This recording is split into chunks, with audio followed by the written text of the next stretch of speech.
Hey, it's Drybear, and we've got some Monster Hunter Wilds news to go over today, so let's dive right in. The first piece of news is that there is going to be a Monster Hunter Wilds themed PS5 that you can pick up with this great, awesome controller and the PS5. However, the major downside here, and I hope that they try to rectify this by the global launch, is that this is only available in Asia or Asian countries. So if you're outside of that, if you're in, Europe or North or South America, Australia, you're not going to be able to get access to this PS5. And I think this is a great promotion because a lot of people have either not upgraded to PS5 yet, and they're kind of at the end of their life cycle there, or they've been waiting to get an option for console, and Wilds is a perfect option for them. So this is a cool option. Hopefully they make this more accessible. They did do a limited run for previous Monster Hunters like World, so hopefully we get more options here. The other piece of news is that there will be another demo, but again, just like the limited run on the PS5, this one will be limited to an on-site store in Japan. But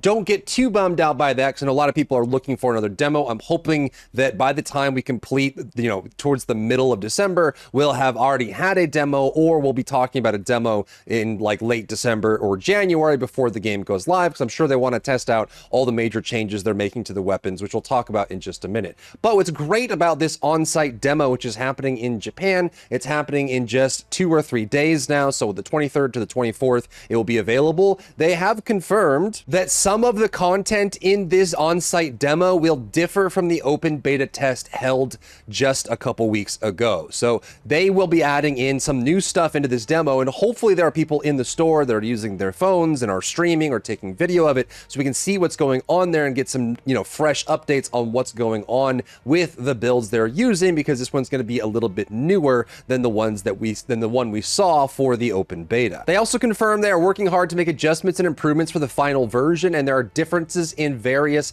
specifications and balance. Now, there's definitely a lot to talk about when it comes to the balance of the weapons. I think there's been a big discussion around the changes for the weapons, and some weapons have been globally received positively for not only being essentially the same weapon that people love with a few extra bells and whistles on top, but there have been a few weapons that have been greatly criticized. There's been some drama around the insect glaive losing one of its core functionalities, as well as some damage output questions around weapons like the switch axe and the lance. So there's definitely some questions on what they're going to be doing for the launch, as well as these upcoming demos to help bring the weapons in line. Now, we can look at the times for the completion of the hunts available in the open beta using all of the weapons in there. I will caution you that obviously this is a fixed set of gear available. A lot of these weapons didn't have their core traits active that they need, things like quick sheath or evade extender or power prolonger that really need to make these builds work. So obviously without that as an option, some weapons are going to suffer more than others, and some are going to benefit more than others. But it is interesting to see where the weapons lined up for the overall. If you look at any of the speedruns that were logged on speedrun.com, you can see a very big trend starting up for some of these. But generally, when it comes to Monster Hunter speedruns, it's better to look at the Japanese player base to see where they are, because they tend to be on the forefront of giving everything to work and line up properly. So if we look at the speedrun times on all of the weapons, we can say that bow is very easily the strongest in the open beta, being the heaviest damage output by far. And this is even without some of the dash juice options and some of the crazy stamina options. Though they are less needed in Wilds, they definitely would make a big difference for a weapon like bow. And coming down to the bottom, we have things like lance, switch axe, heavy bowgun, as well as sword and shield, having a much longer time to clear Ray Dow as an overall clear speed. And I think in general, it's very easy to say that some of these weapons do need some love in the damage output, as they probably should be higher in the list. Now, based on what I saw in the demo playing with all the weapons, and I have played all of the weapons in Monster Hunter previously, these are kind of just what I saw overall and relative to some of the options here. And again, this is like a very loose representation because none of these builds were fully complete or had all of the options they would normally need to make their build fully function. I think one of the ones that stands out a lot is going to be the lance. Now, granted, I am a little biased on that because it is one of my favorite weapons in the Monster Hunter series. series, but in general, it felt like it was a little bit slower, a little bit less damage than it probably should be. Now, granted, the lance almost always is slower than most other weapons in clear speed, just because it's so incredibly safe to use. The fact that you have those little stutter steps, those little guards, as well as the parry option, and the fact that you can eat some very dangerous attacks that you normally have to Superman dive makes it a little unfair if it would be the highest damage weapon in the game, but even then I would say that the damage could come up a little bit. Now granted, if we had things like perfect guard, guard up, or evade extender, we could very easily keep our damage uptime much higher on the lance, and that would help a good bit, but it did feel like it was lacking. Next, I think the jury's out a little bit on the heavy bowgun. Generally, the heavy bowgun is one of the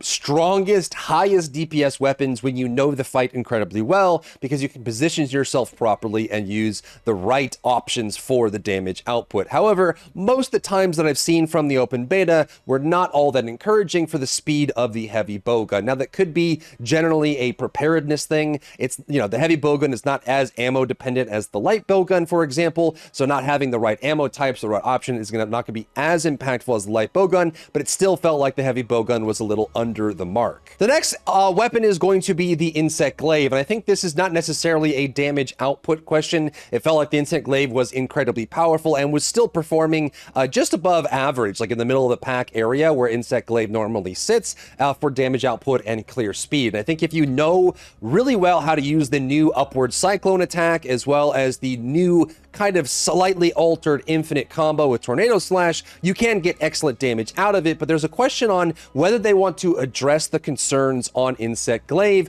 losing its aerial juggle, the fact that it can no longer stay in the air indefinitely as long as stamina allows, and now will fall to the ground regardless after a single hop up into the air. This has been a big point of contention for a lot of people on the weapon, and I'm curious to see if they're going to stick to their guns and keep it the way it is, or if they're going to try to add in that moveset back into the weapon to keep people happy in the new game. I think there's a lot of great changes for the Insect Glaive, things like being able to stack your buffs without the point and shoot, pull up your crosshair and wait for the bug. There's a lot of ways to open wounds and get buffs. You can get buffs by sending your Kinsect through the enemy, and even with like a level 1 Kinsect at the slowest possible flight speed, it was a breeze to collect all of the Insect Glaive buffs that we needed fighting even monsters like Ray Dow, so that felt like a great improvement for the weapon, but we'll have to see if they decide to add anything additional, like bringing back the aerial juggle. Next is a big question around the bow. The bow's damage output by far was the best in the entire demo.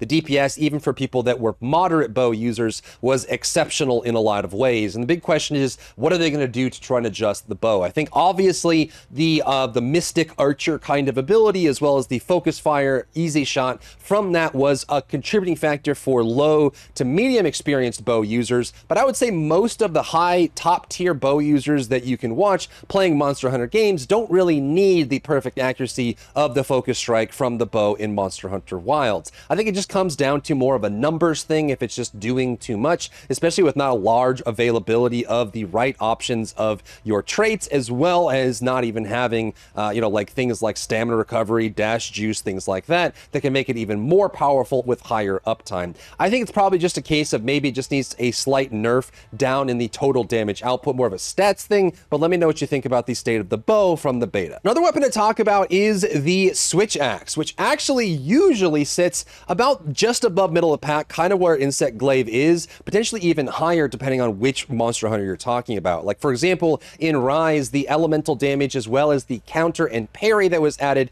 made Switch Axe one of the more powerful weapons in the game, and in this case it was kind of down towards the bottom with the lance clear speed and damage output. They made a lot of changes to try and bring the axe form into the overall play style for the weapon to make it a little bit more fully fleshed out, and I think the vibe, at least from me playing the Switch Axe in the demo or in the beta, was just, it felt like the sword version wasn't getting enough love. You still had your full release for damage, you could still do full release for big burst, but the timing of it felt a little awkward, and the overall damage from bringing your sword out felt low. Now, maybe that's just leftover bias from most Monster Hunter games where all of your damage comes from your sword form. You generally only use axe if you have small windows of opportunity, you need to build up meter, or you're just trying to do some KO damage or some actually just part break damage when you have the opportunity with wild swings. But on top of that, I think that it felt like the sword form wasn't as rewarding as it probably could have been, and possibly just like the bow, this could just be a buff requirement to just add a little bit more damage to that option. The other one that stood out to me was probably the charge blade. I think that there were a lot of people complaining about the super amped elemental discharge for the charge blade just not having the same impact. There's always been multiple ways to play with charge blade, but in a lot of cases it felt like the Syed just wasn't